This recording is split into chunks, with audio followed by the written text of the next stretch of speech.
అందరికీ నమస్కారం. భారతీయ సనాతన ధర్మం గురించి, ప్రాచీన దేవాలయాల గురించి ఎంతో పరిశోధన చేసి ఈ యూట్యూబ్ ఛానల్ని మీకు అందిస్తున్నాం.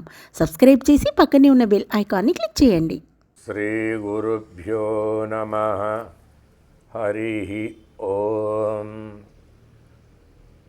గురవే సర్వలోకానాం విషయే భవరోగిణాం నిధయే సర్వవిద్యానాం శ్రీ దక్షిణామూర్తయే నమః.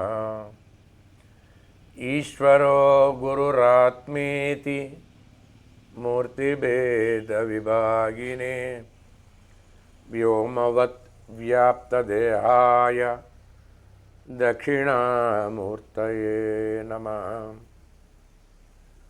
న గురోరధికం తత్వం న గురోరధికం తపః తత్వజ్ఞానాత్ పరం నాస్తి తస్మై శ్రీ గురవే నమః. బ్రహ్మానందం పరమసుఖదం కేవలం జ్ఞానమూర్తిం ద్వంద్వాతీతం గగనసదృశం తత్వమస్యాదిలక్ష్యం ఏకం నిత్యం విమలమచలం సర్వధి సాక్షిభూతం భావాతీతం త్రిగుణరహితం సద్గురుం తం నమామి. సద్గురునాథ్ మహారాజ్ కీ జై. ప్రణో దేవి సరస్వతి వాజేభిర్వాజనీవతి ధీనామవిత్ర్యవత్. ఐం సరస్వత్యై నమః. ఐం సరస్వత్యై నమః. ఓం శ్రీ వాగ్దేవ్యై నమః. ఓం శ్రీ వాగ్దేవ్యై నమః. శ్రీశైల శ్రీ భ్రమరాంబ మల్లికార్జున మహాస్వామినే నమః. తపోభూమిలోని యోగులందరి పాదపద్మములకు జై. వక్రతుండ మహాకాయ కోటి సూర్య సమప్రభ నిర్విఘ్నం కురు మే దేవ సర్వకార్యేషు సర్వదా. ఓం శ్రీ మహాగణాధిపతయే నమః. శ్రీ శారదా గురుభ్యో నమః. వాగర్ధావివ సంపృక్తౌ వాగర్ధ ప్రతిపత్తయే జగతః పితరౌ వందే పార్వతీ పరమేశ్వరౌ. శ్రీశైల శ్రీ భ్రమరాంబ మల్లికార్జున మహాస్వామి చరణారవిందములకు ప్రణమిల్లుతూ, ఈ తపోభూమిలోని యోగులందరి పాదపద్మములకు ప్రణమిల్లుతూ, ఈరోజు నా పేరు డాక్టర్ దైవజ్ఞ శ్రీనివాసమూర్తి. శ్రీ దత్తసాయి మౌనస్వామి ఆధ్యాత్మిక ఆశ్రిత నిత్యాన్నదాన సేవాశ్రమము శ్రీశైలం. ఈ ఆశ్రమమునకు పీఠాధిపతి శ్రీ రుద్ర శివానంద స్వామి సరస్వతి స్వామి శివస్వామి గారు. నేను ఆధ్యాత్మిక ప్రవచనకర్తను ఆశ్రమమునకు. మేము సుమారుగా 2006వ సంవత్సరం నుండి మరి స్వామివారితో, పెద్ద స్వామివారు మౌనస్వామి గారితో ప్రయాణం చేస్తూ, మరి ఎన్నో స్వామివారు చిన్నగా ఉన్నటువంటి ఆశ్రమాన్ని ఇంత పెద్దగా చేసి, మరి 180 ఒక శివరాత్రికి 180 క్వింటాలు వండి పెట్టేటట్టుగా తీసుకొచ్చారు. కేవలం ఇక్కడ అన్నదానం ఒక్కటే కాకుండా మరి రాష్ట్రాల్లో, 2 రాష్ట్రాల్లో కూడా, తెలంగాణ ఆంధ్రాలో మరి అనేక చోట్ల, శ్రీకాకుళం కొత్తూరులోను, అలాగే ఆకునెల్లి కుదురు అని నాగర్ కర్నూలు దగ్గర, ఇంకా ఇత్యాది చోట్ల కూడా దేవాలయాలు కూడా నిర్మాణం చేసి, అక్కడ కూడా వారు ఆ దేవాలయాలకి కొంత ధనాన్ని కూడా ఇవ్వటం జరిగి అక్కడ వారు నిర్మించడం కూడా జరిగింది. ముఖ్యంగా శ్రీశైల మహాక్షేత్రంలో ఇక్కడ మాట్లాడుతున్నాను. శ్రీశైల మహాక్షేత్రంలో దీనికి తపోభూమి అని పేరు. తర్వాత స్వయంభు శ్రీచక్రం అని పేరు ఇది. అంటే మామూలుగా ఇంట్లో పెట్టుకునే శ్రీచక్రానికి మేరుకి ప్రాణప్రతిష్టలు చేసి న్యాసాలు పంపాల్సి ఉంటుంది. కానీ ఏ న్యాసాలు అవసరం లేదు. స్వయంభూ అంటారు. స్వయంగా వెలిసినటువంటిది ఇది. అంటే శక్తి పరమేశ్వరుడు రెండు కలిసినటువంటిది ఇది. అందుకనే భారతదేశం మొత్తంలో ఎక్కడా కూడా ఒకే ప్రాకారంలో మరి శక్తిపీఠము జ్యోతిర్లింగం కలిసి ఉన్నది ఎక్కడా లేదు, ఒక శ్రీశైలం తప్ప. అటువంటి మహా పవిత్రమైన దక్షిణ కాశీ లాంటిది ఇది మనకు. అలాగే ప్రతిరోజు సంకల్పంలో కూడా శ్రీశైలస్య మహాక్షేత్రస్య వాయువ్య ప్రదేశే అని చెప్పుకోవాలి రోజు, లేకపోతే ఆగ్నేయ ప్రదేశం అని చెప్పుకోవాలి. అటువంటి నాభిస్థానం అని పేరు, హిరణ్యగర్భం అని కూడా పేరు దీనికి. అంత గొప్ప క్షేత్రం ఇది. తపోభూమి అని పేరు.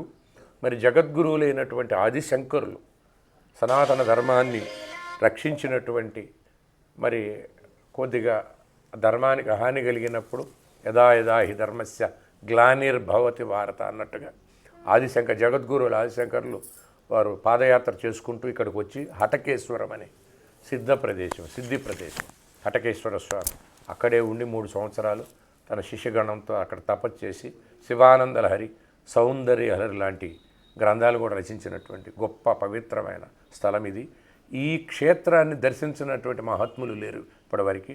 సుమారు కొన్ని వేల సంవత్సరాల నుంచి ఉన్నట్టుగా మనకు ఆధారాలు ఉన్నాయి. వీటికి ఆధారాలు కూడా కొన్ని మనకు దేవాలయాల్లో కానీ సేకరించినటువంటి దీని ప్రకారం ఈ శ్రీశైల క్షేత్రం ఇప్పటిది కాదు, అతి పురాతనమైనది అని దానికి సంబంధించిన ఆధారాలు కూడా మన దగ్గర ఉన్నాయి. అటువంటి క్షేత్రంలో ఇది తపోభూమి, అంటే సాధకులకు సాధన చేసుకుంటానికి ఉత్తమమైన స్థలం. మరి సాధకులకు మరి వారు ఎక్కడి నుంచో వస్తున్నప్పుడు వారికి భోజన ఏర్పాట్లు కొద్దిగా ఇబ్బందికరంగా ఉంటుంది కాబట్టి దాన్ని దృష్టిలో పెట్టుకొని మన మౌనస్వామి గారు ఆ వాయువ్య భాగంలో చిన్న ఒక గదిలాగా ఉంటే అక్కడి నుంచి మెల్లగా కొద్దిగా ఎక్స్టెన్షన్ చేసి దీన్ని ముఖ్యంగా అన్నదానం అనే వారు 41 రోజు సుమారుగా 3 నెలల దాకా మరి లోపల ఏకాంతంగా మౌనంలో ఉండి వారు తపస్సు చేయడం జరిగింది.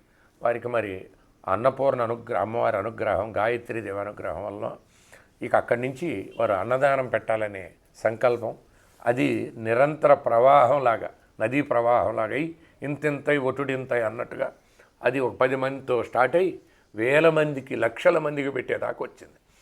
అయితే మరి అన్నదానం ఎందుకు గొప్పది అంటే దానముల్లోకల్లా అన్నదానం గొప్పది. దానికి పరమాత్మ కూడా భగవద్గీతలో అహం వైశ్వానరో భూత్వా ప్రాణీనాం దేహమాశ్రిత ప్రాణాపాన సమాయుక్త పచామ్యన్నం చతుర్విధం అని చెప్తారు.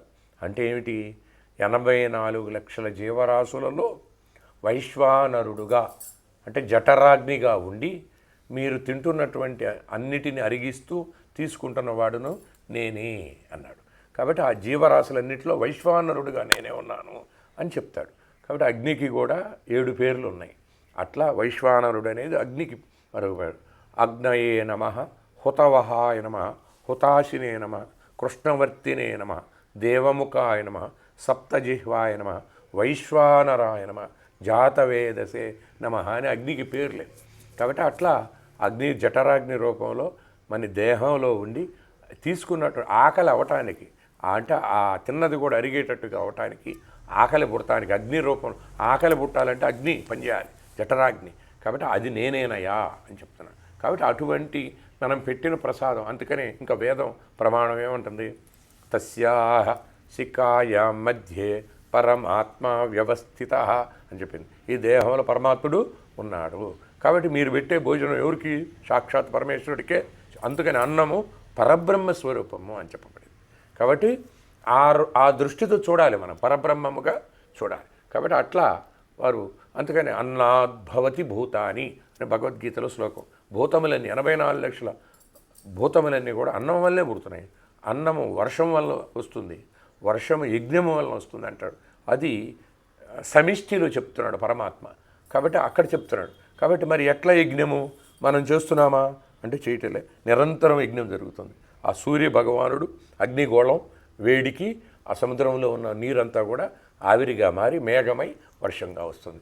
ఆ వర్షం వల్లే సర్వభూతములన్నిటికీ ఆహారం లభిస్తుంది. కాబట్టి వర్షం లేకపోతే ఏ జీవికి కూడా ఆహారం లేదు. అందుకనే ప్రత్యక్ష దైవం సూర్యనారాయణమూర్తి మనందరికీ. కాబట్టి అన్నము అంత గొప్పది. అయితే మరి కేవలం ఈ అన్నమేనా, అన్నంతో ఉంటామా అంటే అది కాదు. అందుకనే మా గురువుగారు విద్యాసాగర స్వామి గారు ఏమన్నారంటే, కేవలం అన్నదానమే కాదు జ్ఞానదానం చేసేవాళ్ళు కావాలి. అందుకని దౌర్భాగ్యం ఏంటంటే నేటి సమాజంలో ఆ జ్ఞానదానము పోయింది.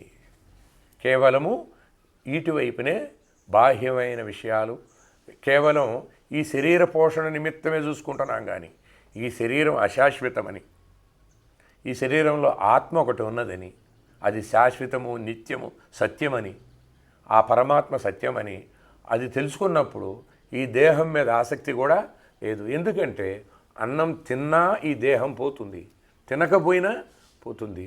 ఇది అనిత్యము. దీనికి షడ్లక్షణములు ఉన్నాయి, అస్థి, జాయతే, వర్ధతే అని. కాబట్టి ఇది నేను కాదు. ఆ చెడిపోయే పాలల్లో ఒకరోజు కనుక నిలవ పెడితే రెండో రోజు ఇరిగిపోయి పగిలిపోయే పాలల్లో చెడని పదార్థం ఒకటి ఉన్నది. అది తోడు పెట్టి దానికి చేయాల్సినటువంటి సాధన వేడి చేసి పెరుగుగా చేసి తోడు పెట్టుకొని దానిలోంచి వెన్న తీస్తే ఆవుని సంవత్సరం కొడుతుంది. అలాగే చెడిపోయే ఈ శరీరంలో చెడని పదార్థం ఒకటి ఉన్నది, అదే ఆత్మ. అది నిత్యము, సత్యం అని తెలుసుకొని దాన్ని ఎప్పుడే, అందుకనే భగవద్గీత ప్రమాణము శ్లోకములన్నీ జ్ఞానాగ్ని దగ్ధ కర్మాణం అన్నాడు పరమాత్మ. అయ్యా, జ్ఞానంతో సమానమైన వస్తువు ఈ సృష్టిలో మరొకటి లేదు. జ్ఞానాగ్ని దగ్ధ కర్మాణం. నీ కర్మలన్నీ కూడా జ్ఞానం అనేటటువంటి ఆ సద్గురువు గనక నౌక దొరికితే అప్పుడు నీ కర్మలు కూడా మొత్తం తగలబడిపోతాయి అన్నాడు. నా ఈ జ్ఞానేన సదృశ్యం అన్నాడు. మరొక మాట కూడా చెప్పాడు, జ్ఞానంతో సమానమైన వస్తువు ఈ సృష్టిలో మరొకటి లేదు అన్నాడు. కాబట్టి ఎందువలన అంటే అదే తప్పిపోయింది మనకిప్పుడు. అజ్ఞానము, అసత్యము, మాయ, అవిద్య, ఈ వీటిలోని చిక్కుకొని మానవుడు చివరికి మళ్ళీ బంధములలో చిక్కుకొని మళ్ళీ జనన మరణములు అనేటటువంటి చక్రబంధంలో తిరుగుతున్నట్టు తప్ప మోక్షం, విడుదల అనేది ఎవరు ఆలోచించట్లేదు. అందుకనే సనాతన ధర్మము చెప్పింది ముఖ్యముగా 4. ఈ 4 తప్ప ఏ మానవుడు తెలుసుకోవాల్సినది ఏమీనూ లేదు. ఆ 4 ఏమిటయ్యా అంటే ధర్మ, అర్థ, కామ, మోక్షములనే చతుర్విధ పురుషార్థములు. పురుషుడు అంటే అర్థం సంస్కృతంలో ఆత్మస్వరూపుడు అని అర్థమే తప్ప స్త్రీ పురుషుడని 2 రకాలు లేవు. మానవుడిగా పుట్టినవాడు ఎవరైనా సరే వాడు చేయాల్సింది ఏమిటి? 4 పనులు. ఏమిటి? 1 ధర్మం గురించి తెలుసుకుంట. ధర్మం అంటే ఏమిటో తెలియని పరిస్థితి ఉన్నది. అలాగే మరి ఆ ధర్మమునకు 4 పాదములు ఉన్నవి, అవి తెలుసుకోలేని పరిస్థితి.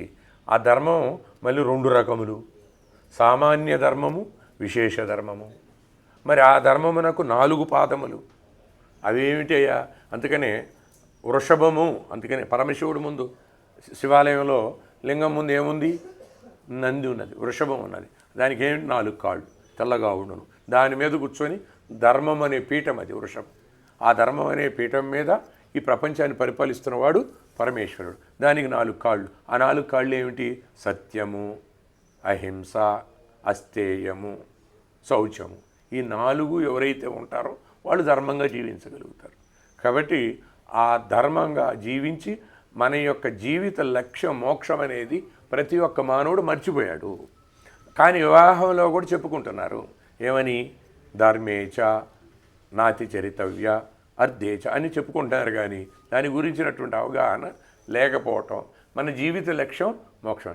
కాబట్టి మన ఆశ్రమంలో కేవలం ఉదర పోషణ నిమిత్తమే అన్నదానమే కాకుండా మరి చతుర్విధ పురుషార్థముల్లో ముఖ్యమైనది మోక్షము. కాబట్టి ఆ మోక్షం పొందటానికి కావలసిన జ్ఞానాన్ని కూడా, అందుకనే అన్నదానంతో పాటు జ్ఞానయజ్ఞము కూడా పెట్టాలని, జ్ఞానదానం చేయాలి. అది శాశ్వతము, అది శాశ్వతం. ఎందుకంటే అది జనన మరణాలని మృత్యు భయాన్ని తొలగిస్తుంది. అప్పుడు మృత్యుంజయుని చేస్తుంది. అందరూ పరమేశ్వర స్వరూపం. అహం బ్రహ్మాస్మి అనే 4 మహావాక్యాల యొక్క అర్థం అది. కాబట్టి అటువంటి జ్ఞానయజ్ఞాన్ని కూడా ప్రవచనాలు మొన్న శివగీత అనేటటువంటి గ్రంథంపై సప్తాహం పెట్టడం జరిగింది. అలాగే ఇంకా అయితే దౌర్భాగ్యం ఏంటంటే నేటి రోజుల్లో ఈ జ్ఞానయజ్ఞం పెట్టి మేము మరి జ్ఞానం కోసం నేను ఎవరిని, ఈ భూమి మీదకి ఎందుకు వచ్చాను, నేను ఎక్కడికి వెళ్తాను, మరి నేను పొందవలసింది ఏమిటి అని మేమంతా ఆరాటపడితే ఎక్కడెక్కడికో వెళ్ళి ఎన్నో తిప్పలు పడ్డాం.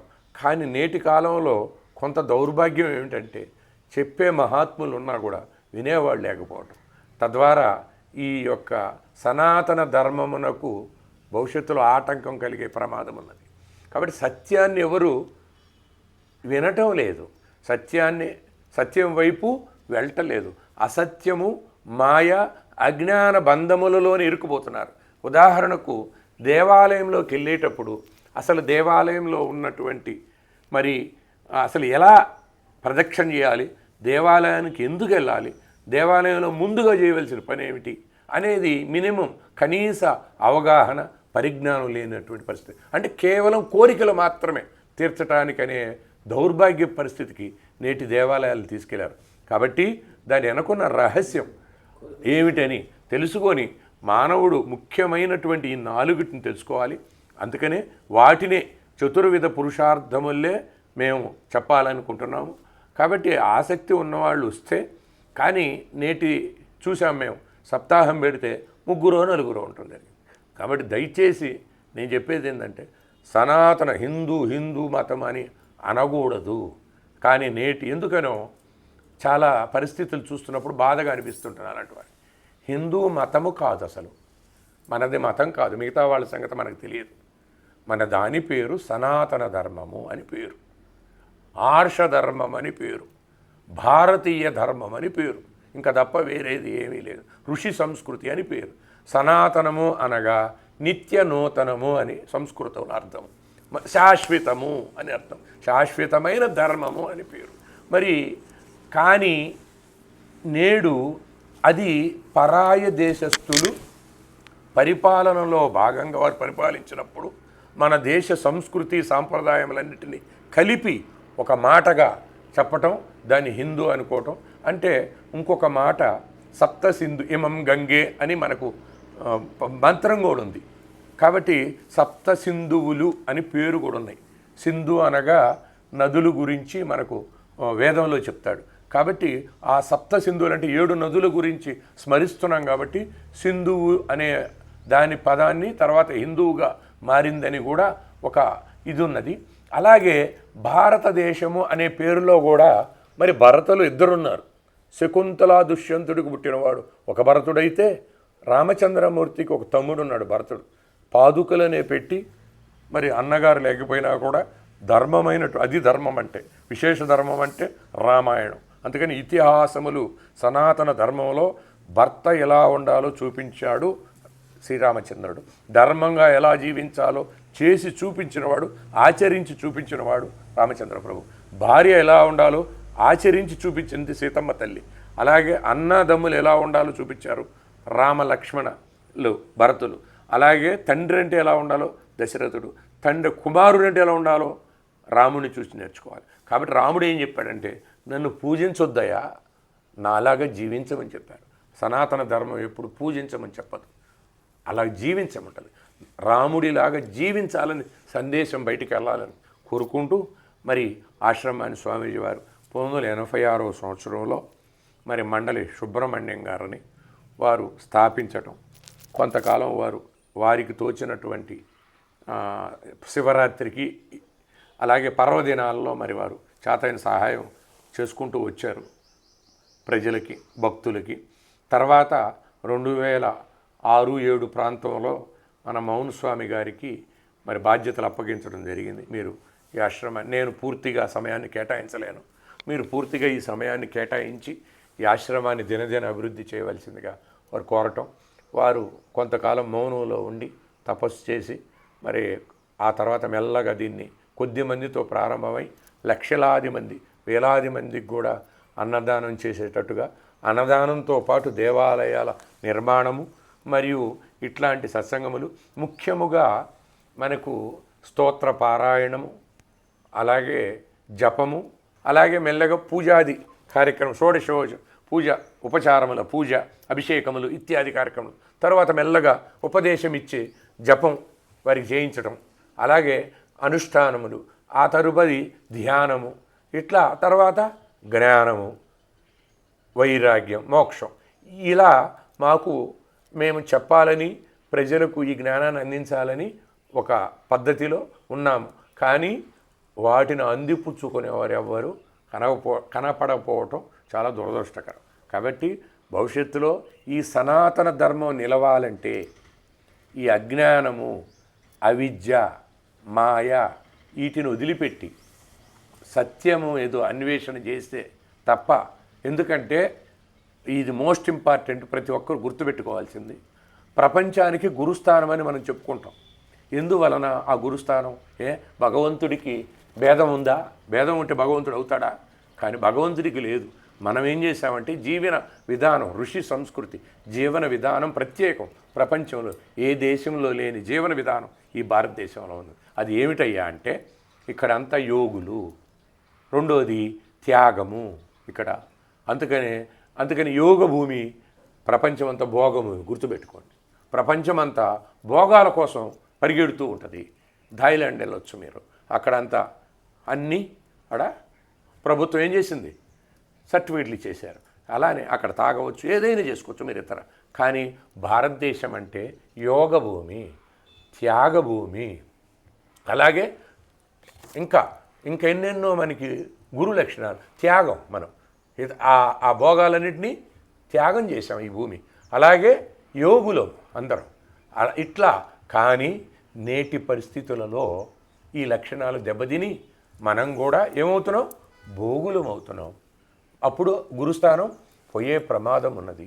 రాబోయే రోజుల్లో మేము గొప్పవాళ్ళమని సనాతన ధర్మం ఒకప్పుడు ఆదర్శమైంది ప్రపంచానికి, జీవించి చూపించినటువంటి ఈ దేశం. అందుకని గురుస్థానం. కానీ మనం కూడా పాశ్చాత్య సంస్కృతికి అలవాటు పడి అర్రులు చాచుచు మరి ధన సంపాదనే ధ్యేయంగా. అందుకని ఇక్కడ ధర్మం, నువ్వు ఎంత సంపాదించావని ప్రపంచంలో అడుగుతారు, ఇక్కడ ఎలా సంపాదించావని అడిగే దేశం ఈ దేశం. అలాగే ధర్మంగా జీవించటం, వివాహ వ్యవస్థ ప్రపంచంలో ఎక్కడ లేనిది భారతదేశానికి ఉంది. అది రామాయణం సొంతం, మన సొంతం. కాబట్టి అటువంటి, అలాగే త్యాగం. ఇతర దేశాలకు పూర్వకాలంలో ఈ దేశం నా దేశం గొప్పదని ధనం కోసం కూడా పాకులాడకుండా, ఇతర దేశాలు కూడా వెళ్లకుండా ఎంతోమంది మహాత్ములు త్యాగం చేసిన భూమి. అడుగడుగున మహాత్ములు, ప్రతి అడుగడుగున ఉన్న మహాత్ములు పుట్టిన ఈ దేశం. కాబట్టి కానీ నేటి దౌర్భాగ్య పరిస్థితుల్లో ధర్మం తప్పటము, సత్య అన్వేషణ లేకపోవటం, ఆ పాశ్చాత్య సంస్కృతికి మనం అర్రులు చాచుట, ధన సంపాదనే ముఖ్యముగా ఉండుట, ఇవన్నీ లక్షణాల వలన మనం కూడా గురుస్థానాన్ని కోల్పోయే ప్రమాదం దగ్గరలో ఉందని, మళ్ళీ అటువంటి పరిస్థితికి వెళ్లకుండా కేవలం ధన సంపాదనే ముఖ్యం కాదని జీవించటం అని, జీవించి చూపించటం, వే ఆఫ్ లైఫ్ అంటారు హిందూ అంటే. సనాతన ధర్మం అంటే జీవించి చూపించుట, ప్రపంచాన్ని ఆదర్శంగా ఉండటం. అటువంటి సనాతన, అందుకనే ఇది మతం అని అనకూడదు. ఋషులు తమ యొక్క అతీంద్రియ శక్తులతో, మూడవ నేత్రంతో దివ్య దర్శనం చేసుకున్నటువంటి ఆ పేరే, ఆ దర్శనం చేసే శ్రవణం చేసినటువంటి శృతులు అని పేరు. వేదము మన సనాతన ధర్మమునకు ప్రమాణము. వేదమనగా జ్ఞానము, జ్ఞానులమై ఉన్నాం. కానీ నేటి దౌర్భాగ్యమైనటువంటి పరిస్థితి, ఘోరమైన పరిస్థితి ఏమిటంటే మనమే అజ్ఞానులు అయిపోయాము. పాశ్చాత్య సంస్కృతిగా అర్రులు చాస్తున్నాము, ధన సంపాదన కోసం విదేశాలకు పరిగెడుతున్నాము. కాబట్టి ఆ గురుస్థానాన్ని పోగొట్టుకునే రోజులు త్వరలో వస్తాయేమోనని ఆందోళన చెందుతున్నాను నాలాంటి వాడు. కాబట్టి దీనికి పరిష్కారం కేవలం కేకలు పెట్టడం వల్ల కాదు, సత్యాన్వేషణ. అందుకనే ధర్మమా అని గొంతు చించుకునే కంటే ముందుగా సత్యమును తెలుసుకోవలను. సత్యము, అందుకనే కృతయుగంలో కూడా రామావతారం ఉన్నది, అది సత్య హరిశ్చంద్రుడిగా ఉన్నది. సత్యము కోసమే జీవించాడు. అదే త్రేతాయుగంలో ధర్మం కోసం జీవించాడు. అలా కాబట్టి ముఖ్యమైనది ఆ ధర్మము అనేటటువంటి ఒక కుర్చీ లాంటిది ఉన్నప్పుడు దానికి 4 పాదాలు ముఖ్యంగా ఉన్నాయి. ఆ పాదాలు ఉంటేనే, కాళ్ళు ఉంటేనే ఆ కుర్చీలో కూర్చోగలుగుతాం. కాబట్టి దానికి 4లో ముఖ్యమైనది సత్యం. మొట్టమొదటిది సత్యము. సత్యం జ్ఞానం అనంతం బ్రహ్మ. అందుకని చివరిలో కూడా మనం ప్రార్థన చేసేటప్పుడు ప్రతిరోజు ఈ శ్లోకం చెప్పి ముగిస్తాను. అసతో మా సద్గమయ. ఓ పరమాత్మ, నన్ను అసత్యము నుండి సత్యం వైపు నడిపించుగాక అని ప్రార్థన చేస్తున్నాం. కానీ నేటి దౌర్భాగ్య పరిస్థితులలో సత్యము నుండి అసత్యం వైపు వస్తున్నాం. కాబట్టి ఎప్పుడైతే అసత్యం మీద ధర్మం తెలియకుండా ఉన్నప్పుడు మాయ, మరి పైనటువంటి కోరికలు, ఇటువంటి అజ్ఞానము, అంధకారము, అవిద్య లాంటి వైపు మనం కూడా వెళ్ళినప్పుడు, ఈ జ్ఞానులు అని వేదం చెప్పిన దానికి వ్యతిరేకంగా నడుచుకున్నప్పుడు ఈ సనాతన ధర్మానికి ముప్పు వాటిల్లే ప్రమాదం ఉందని తప్పక ప్రతి ఒక్కరూ జ్ఞానం వైపు, జ్ఞానాన్ని నా ఈ జ్ఞానేన సదృశం. భగవంతుడు పరమాత్మ ఉపనిషత్తుల సారము బ్రహ్మ విద్య అయినటువంటి భగవద్గీతను అందరూ చదివి దాంట్లో చెప్పాడు, ఏషా బ్రాహ్మీ స్థితి బ్రహ్మ నిర్వాణముచ్యతే. అది ఒకటి. అలాగే నేను ఇందాక చెప్పాను, ధర్మార్థ కామ మోక్షములని ఈ 4 తప్ప ఇంకా తెలుసుకోవాల్సింది ఏమీ లేదు. కానీ ఆ 4 తెలుసుకోకుండా వివాహం చేసుకునే పరిస్థితిలోకి మనం వచ్చాం. కాబట్టి రాబోయే రోజులు అత్యంత ప్రమాదకరంగా ఉంటాయని నేను ఆందోళన చెందుతూ, ముఖ్యంగా ప్రతి ఒక్కరూ ధర్మ, అర్థ, కామ, మోక్షముల గురించి ఈ 4 తప్ప ఇంకా తెలుసుకోవాల్సింది మానవుడు ఏమీ లేదని, ఈ 4 మాత్రమే క్షుణ్ణంగా అధ్యయనం చేయాలి. సద్గురువును ఆశ్రయించి ఇది చేయని పక్షంలో మన వివాహ వ్యవస్థ కూడా పాశ్చాత్యంలాగా అయిపోతుంది, ప్రమాదాలు ఏర్పడతాయని తెలియజేస్తూ సనాతన ధర్మం అందుకని ముఖ్య గమనిక అందరికీ చెప్పేది ఏమిటంటే, వివాహ సమయంలో డప్పులు కొట్టి ఎగరటం ఆపేసి ఒక జ్ఞానం ఉన్నటువంటి గురువుగారిని తీసుకొచ్చుకొని వివాహం ఎందుకు చేసుకోవాలి, మన సనాతన ధర్మములో ఉన్న వివాహ వ్యవస్థ ఎందుకు గొప్పది, రాముళ్లాగా ఎలా జీవించాలని ఆ వివాహం కాబోయేటటువంటి వధూవరులకు చక్కగా గురువు ద్వారా తెలియజేసి దాన్ని ఆచరణలో పెట్టినప్పుడు సనాతన ధర్మం వర్ధిల్లుతుంది. ప్రపంచమంతా కూడా మళ్ళీ సనాతన ధర్మాన్ని ఆచరిస్తారని, ఏదైతే ప్రపంచమంతా ఉండి నేటికి ఈ భారతదేశంలో కొద్దిగా ఉండి కొనారిల్లుతున్నదో ఈ సనాతన ధర్మము విస్తరించాలంటే ప్రపంచం మొత్తం నేను చెప్పింది చేస్తే ఇదవుతుందని, దానికి పెద్దలు చెప్పిందే ప్రమాణమని నా వేదనని మీతో పంచుకుంటూ, ముఖ్యముగా ఇదే అసతోమా సద్గమయ. ఓ పరమాత్మ, నన్ను మమ్ములను అసత్యము నుండి సత్యం వైపు నడిపించు. తమసోమ జ్యోతిర్గమయ. తమస్సు అజ్ఞానం అనే అంధకారము నుండి జ్ఞానం అనే జ్యోతి వైపు మమ్మల్ని నడిపించు పరమాత్మ. మృత్యోర్మ అమృతంగమయ. ఈ మృత్యు శరీరం పోయేది ఒకరోజు, పానిది ఒకటి ఉన్నది. అందుకని మృత్యువు నుండి అమృతం అంటే మృతము కాని మృత్యుంజయుణ్ణి చెయ్యయ్యా. అప్పుడు నేను అహం బ్రహ్మాస్మి అనే మహావాక్యంలోకి చేరుకుంటాను.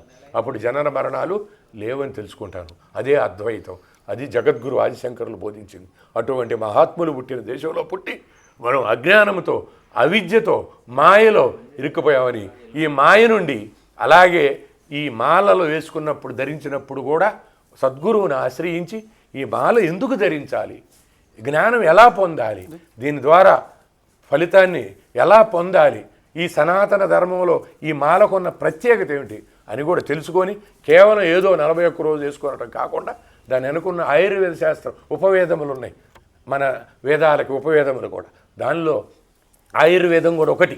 అటువంటి ఆయుర్వేదం 41 రోజు మండలం పాటు కనుక ఈ దీక్ష చేస్తే శారీరక ఆరోగ్యం. అందుకనే మన యొక్క ఋషులు ఎప్పుడు కూడా 3 రకాలైనటువంటి ప్రయోజనాలను దృష్టిలో పెట్టుకొని చెప్పారని తెలియజేసుకుంటూ, ఒకటి స్థూలము అంటే శారీరక ఆరోగ్యం. మన ఋషులు, ప్రాచీన ఋషులందరినీ కూడా ఒకసారి స్మరించుకుంటూ, సనాతన ధర్మమునకు మూల స్తంభములు ఋషులు లేకపోతే అసలు ఈ ప్రపంచమే లేదు, ఈ సనాతన ధర్మమే లేదు, దేవుళ్ళే లేరు.